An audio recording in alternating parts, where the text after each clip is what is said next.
Dun dun dun dun dun dun dun dun dun dun dun dun dun dun dun dun. Dun dun dun dun dun dun dun dun dun dun dun dun dun dun. Dun dun dun dun dun dun dun dun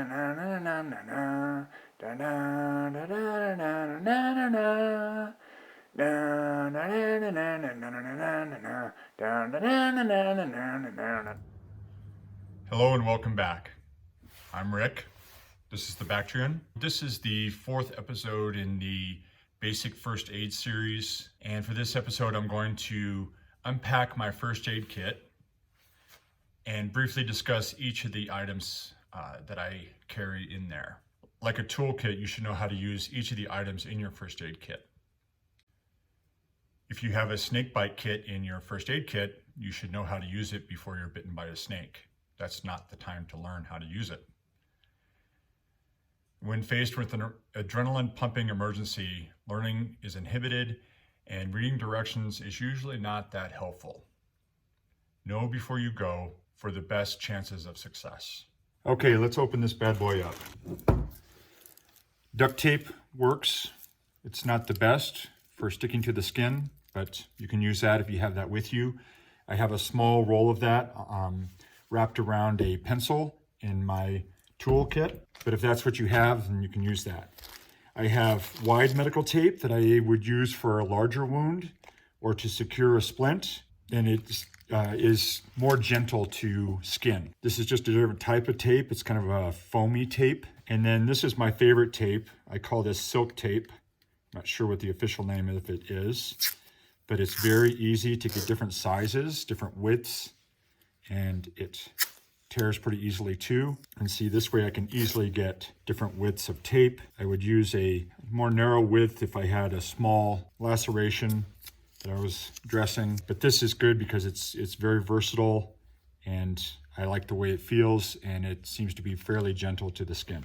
The purpose of tape is to keep a gauze dressing in place or for keeping a splint in place. Adhesives may be hard on the skin and some people have allergic reactions to some adhesives.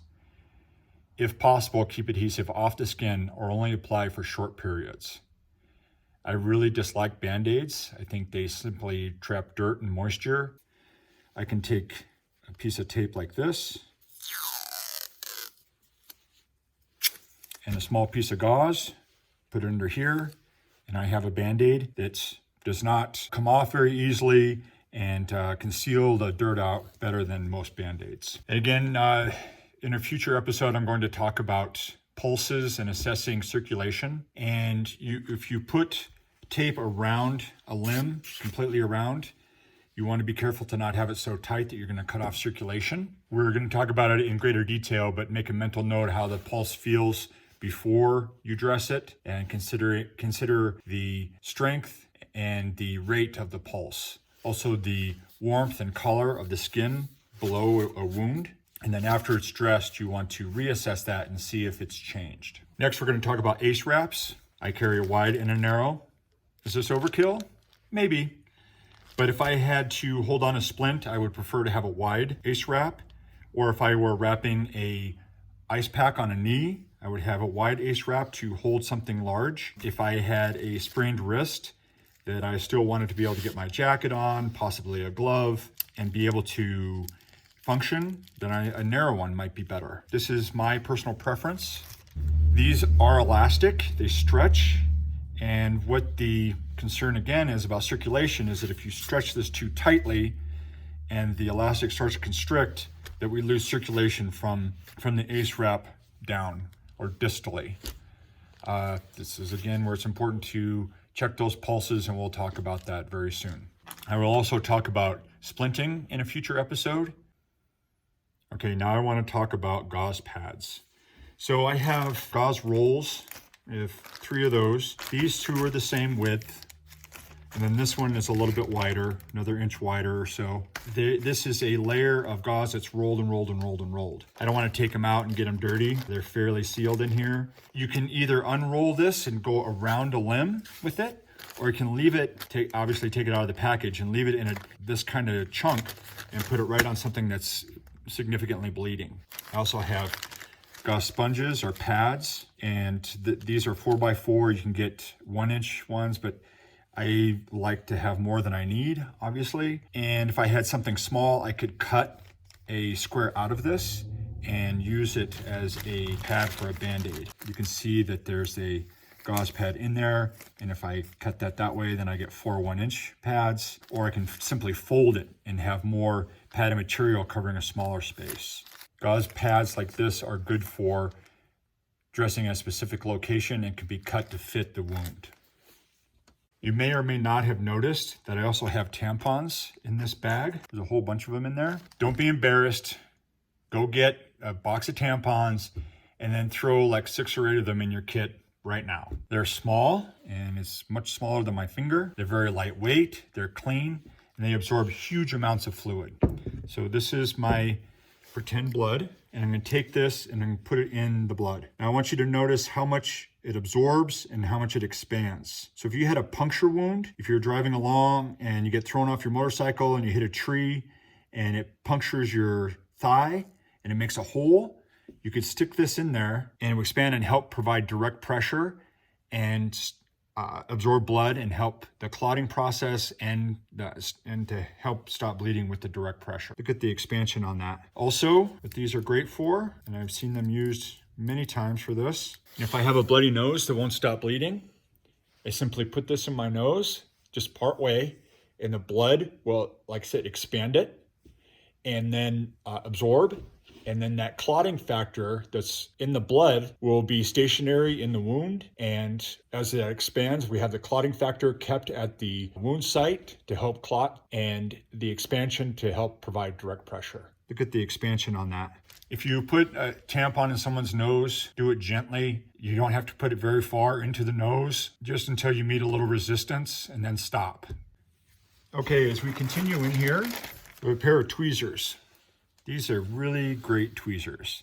They have grip on either side here, but they're also, it's hard to see, but they have ridges on the inside. When they come together, they overlap and they have a good strong grip. It's so frustrating to grab at a sliver and to not have your tweezers meet properly and be able to get that thing out. I really value these, and I've used them a lot, especially when I was working with the Forest Service and often got splinters and needed something really good to get that thing out. If you go crashing into the sagebrush or cactus, or if you're gathering wood for the fire, you will appreciate having a really good pair of tweezers. The tweezers that frequently come with a multi-tool or a Swiss Army knife or something like that, not my favorite. They're not very strong, and like I said, the ends don't meet like these do. And because I do everything overkill, I also carry a pair of hemostats. This is definitely overkill, but these lock at the bottom here.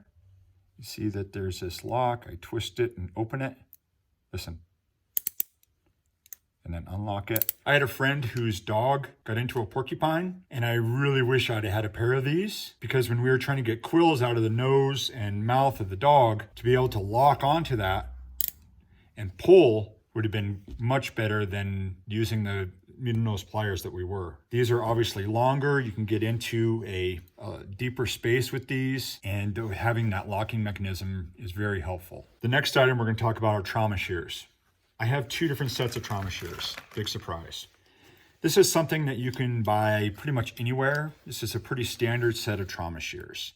I think I got this with some kind of nursing kit a long time ago. These are ridiculously sharp, great for cutting through clothing, straps, ropes, anything like that. If someone breaks a leg and they're bleeding and you need to get to it, you start at the bottom and you go right up. It has this blunted tip that prevents, this is the bottom part. You would put this right against the skin and you're not worried about poking them. You just lay that dull side right on the leg, and then you can come right along and cut the shirt or pant leg or whatever it is off without poking anyone. Between the sharpness of the serrated blade and the mechanical advantage you have with this long lever, they will cut your finger off pretty easily. Be careful. So this is a standard trauma shear. This is the ridiculous trauma shear, but I have one. This is made by Leatherman. Very heavy duty, very high quality stainless steel. They have a ruler right here for measuring wounds. Again, the super sharp, ridiculously sharp serrated blades. Easily remove a finger with these. They have a tool here for cutting straps. You hook a strap in there. This is sharp. You pull and the strap is out.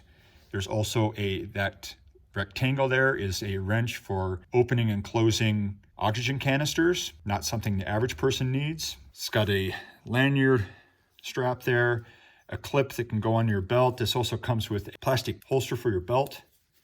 And so you can put it in the plastic holster and or put it in a pocket with this clip to keep it in place. There's also a function as a ring cutter where you can put the ring into that little notch, and then if you bring these together, it can cut the ring.